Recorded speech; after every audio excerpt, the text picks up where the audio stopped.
एक ब्राह्मण द्वारिका में जिसने आया, एक ब्राह्मण ने एक पत्र लेकर कहा मुझे कृष्ण से मिलना है। कृष्ण से मिला है, कृष्ण के पास एक पत्र भेजा। दुनिया का सबसे पहला प्रेम पत्र लिखा गया। किसने लिखा?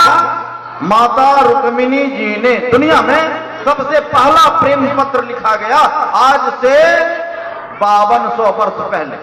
कब लिखा गया? वो अपने रख ले ना, अपना सेटिंग साफ कर ना। 5200 कितना वर्ष? 5200 वर्ष ना। फोटो जो रहेगा, आप जो ये लगाएंगे, फोटो इधर रहेगा, पूरब मुख रहना चाहिए। राधा कृष्ण रहेगा पूरब मुख, आप रहेंगे पश्चिम मुख।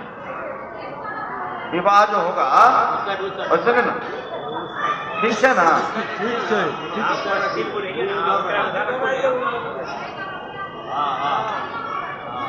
नहीं नहीं, व्यवस्था से उनको जो है ना, एक व्यवस्था से रखिए। अभी 5 मिनट टाइम भी है, एक व्यवस्था दीजिए उनको।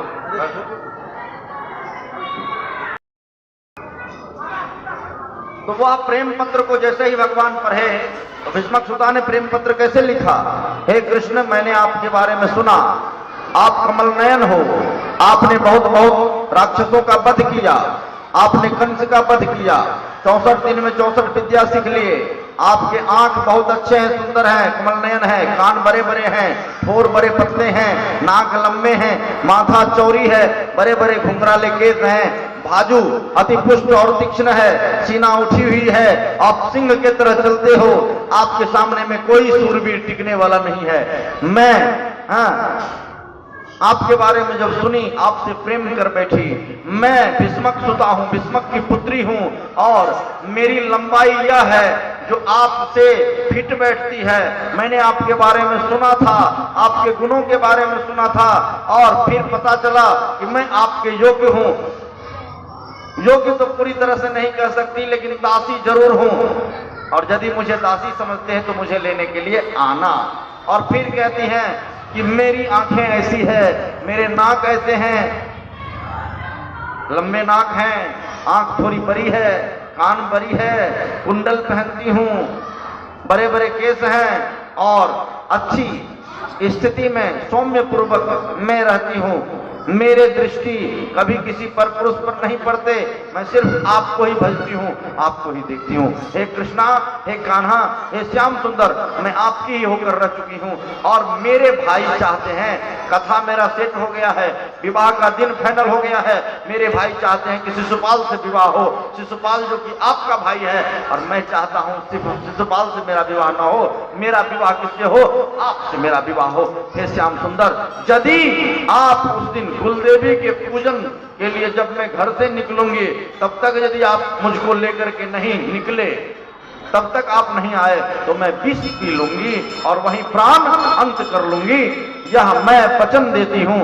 यदि आप मेरे प्राण बचाने चाहते हो, और आप मेरे अपने दातार हैं, आप मेरे स्वामी हैं, ऐसा यदि मुझे मानने का अधिकार देते हैं, आप अवश्य आइएगा और मेरे प्राण को बचाइएगा। मैं आपके इंतजार में रहूंगी, मैं आपका राह देखूंगी। प्रेम से बोलेंगे राधे राधे राधे राधे श्री राधे। इतना हुआ कि बस रुके नहीं, एक जरा सा भी नहीं रुके, एक जरा सा भी। वो क्या किए? तो रुके नहीं, एक जरा सा भी नहीं रुके। कान्हा जी अपना रथ निकाले, पहुंचे, और जहां कुलदेवी के मंदिर में सयानी सखियों के साथ वह पूजन करने के लिए माता रुक्मिणी गई, वहां सेना सब जो है वह भी घेरे हुए है, और इस प्रकार से भगवान ओट में छिप जाते हैं और रथ को नुका करके रख देते हैं, चौड़ा करके रख देते हैं, ओट में छिप जाते हैं। और तब इस प्रकार से भगवान जो खंभे के ओट में छिपे हुए हैं, कुलदेवी का पूजन माता रुक्मिणी करती हैं, और पूजन करती करती रोने लगती हैं, यदि आज मेरे श्याम सुंदर नहीं आएंगे, आज मैं यही माता आपके ही चौखट पर दम तोड़ दूंगी। विष की शीशी निकालती है, माथा टेक, तब तक एक फूल गिरता है, विष की शीशी रखते हैं और जैसे ही फूल को हाथ में लेते हैं और फिर सयानी सखियां, चतुर सखियां उनके साथ जो है आगे बढ़ती है।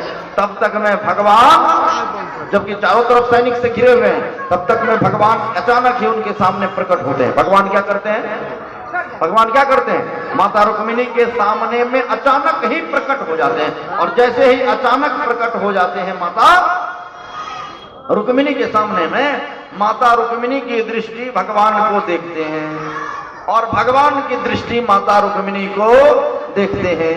दोनों की दृष्टि एक दूसरे से मिलती है। अब पूर्व का प्रेम अलग है, कोई पहली बार दृष्टि मिली है नहीं, पहले भी दृष्टि मिल चुकी थी।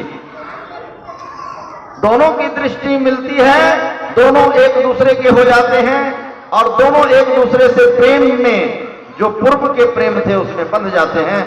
और इस बात को किसी ने न देखा, न समझा, न जाना। दोनों मुस्कुराते हैं। सब इतना तेजी में हुआ, इतना तीव्र स्थिति में हुआ, भगवान माता के हाथ को पकड़ते हैं और हाथ को पकड़ते ही क्या करते हैं, तो खींच करके रथ पर बैठाते हैं और रथ को आगे बढ़ा देते हैं। सारथी कहते हैं आगे बढ़ो।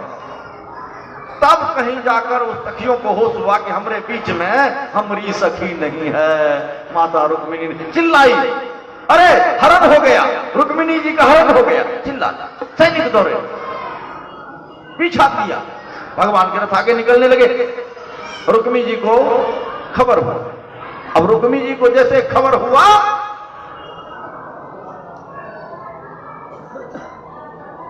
रुक्मिणी जी को जैसे खबर हुआ, तलवार लेकर निकले। शिशुपाल को खबर हुआ, शिशुपाल निकले।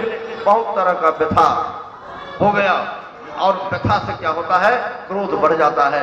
रुक्मिणी का क्रोध बढ़ गया, आगे से जाकर कृष्ण को घेर लेते हैं।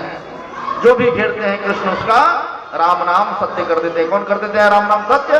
तो भगवान कृष्ण उसका क्या करते हैं, राम नाम सत्य कर देते हैं। तब रुक्मिणी ने क्या किया, रुक्मिणी ने तलवार लेकर के वहां पर उसको कवर कर लिया। क्या किया, तलवार लेकर के कवर कर लिया। तब भगवान स्वयं उतरे, अवतर करके पहले गदा युद्ध हुआ, तलवार को रख दिया, गदा युद्ध हुआ, तलवार बाजी हुई और अंतिम जो है रुक्मिणी को हार का सामना देखना पड़ा। छाती पर लात देकर के भगवान मोछ काट लेते हैं। आधा क्या करते हैं, आधा मूंछ को काट, आधा मूंछ काट करके रुक्मिणी जी द्रवित हो जाती हैं। आज मेरा शादी है और मेरे भाई का ये हालत करते। बलराम जी पहुंच गए वहीं पर, अरे क्या करते हो, यह तुम्हारा ही साला है, छोड़ दो। रुक्मिणी का हार हुआ, ये हो गया। उसने कहा कि अब जब तक हम कृष्ण को मारेंगे नहीं, घर नहीं जाएंगे। वचनबद्ध हो गया और अपने राज्य वापस नहीं किया। रुक्मिणी 5 भाई थे, 4 भाई उधर रह गए और 1 भाई बाहर हो गए। शिशुपाल ने कहा कि कृष्ण को ये कर देंगे, वो कर देंगे, कहकर रह गया। हुआ, उसका समय वैसे ही बीत गया। अब शिशुपाल मतलब शिशुपाल एक ऐसा बंदा जो कह सकता है लेकिन कर नहीं होता है, प्रकृति उसको करने नहीं देती है। और एक ऐसा बंदा जिसको कहना क्या, वह सिर्फ सोच ले वो काम हो जाएगा। 2 प्रकार के बंदे होते हैं, शिशुपाल बनेंगे कि कृष्ण। ताकत शिशुपाल के पास अद्भुत है, दिव्य है, लेकिन कृष्ण के पास क्या है, परमात्मिक शक्ति है, परमात्मा है। तो परमात्मिक शक्ति के साथ रहें, यही ज्ञान की बात है। तो रुक्मिणी माता जो है परमात्मिक शक्ति के साथ रह रहे हैं, इसीलिए वो लक्ष्मी हो गए। तो जो गोपी, ध्यान दीजिए बढ़िया से, जो गोपी भगवान के होते हैं वो लक्ष्मी के समान हो जाते हैं, रुक्मिणी के समान हो जाते हैं। लेकिन जो गोपी शिशुपाल के साथ रहते हैं वो क्या होंगे, बताइए तो, बताइए बढ़िया। इसीलिए भगवान के साथ गोपियों को रहना चाहिए। गोपी को किसके साथ रहना चाहिए, किसके साथ रहना चाहिए, गोपी को भगवान के साथ रहना चाहिए। यदि रहना चाहिए तो दोनों हाथ उठाएंगे ना। अब उठाने से क्या होगा, आवाज भी दे रहा है कि नहीं दे रहा है, सिर्फ क्या होगा, राधे राधे। राधे राधे राधे राधे राधे राधे राधे। यह जो लावा है